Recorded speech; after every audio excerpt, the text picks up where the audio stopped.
Hello students, গত ক্লাসে আমরা পড়েছি লেটার কাকে বলে, লেটার কয় প্রকার ও কি কি। ইংরেজিতে 24টা লেটার, সেই লেটারকে অ্যালফাবেট বলা, এই বিষয়গুলো আজকে আমরা পড়ব। ওয়াট কাকে বলে, ওয়ার্ডের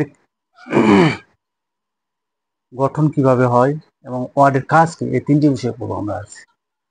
প্রথমে ওয়ার্ড কাকে বলা হয়, দুই বা ততোধিক লেটার পাশাপাশি বসে যে অর্থ প্রকাশ করে তাকে ওয়ার্ড বলে। যেমন হচ্ছে তোমার বুক, ম্যান, পেন, বয়, কাল, পেন্সিল ইত্যাদি হচ্ছে তোমার ওয়ার্ড। কি জন্য এগুলোকে ওয়ার্ড বলবো আমরা?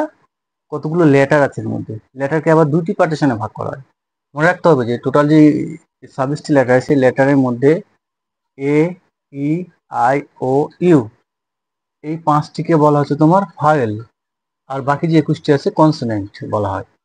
অর্থাৎ কোনো একটা ওয়ার্ড তৈরি করতে গেলে অবশ্যই তার মধ্যে ভায়েল থাকতে হবে। যদি ভায়েল না থাকে তখন তাকে আমরা কিন্তু ওয়ার্ড বলবো না।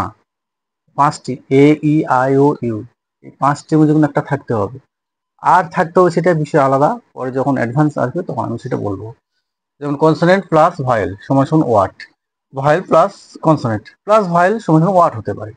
যেমন বুক, বি ডবল কে, বিটা একটা তো কনসোনেন্ট আর কেটা কনসোনেন্ট, আর লাস্টে মাঝখানে যে দুটো আছে ডবল, এটা হচ্ছে তোমার ভায়েল।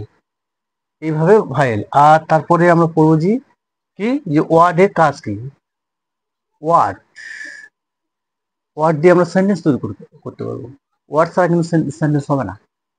তুমি একটা সেন্টেন্স তৈরি করতে গেলে কতগুলি ওয়ার্ডকে পাশাপাশি বসিয়ে তোমার মনের অর্থ যদি প্রকাশ হয় তখন তাকে আমরা সেন্টেন্স বলবো।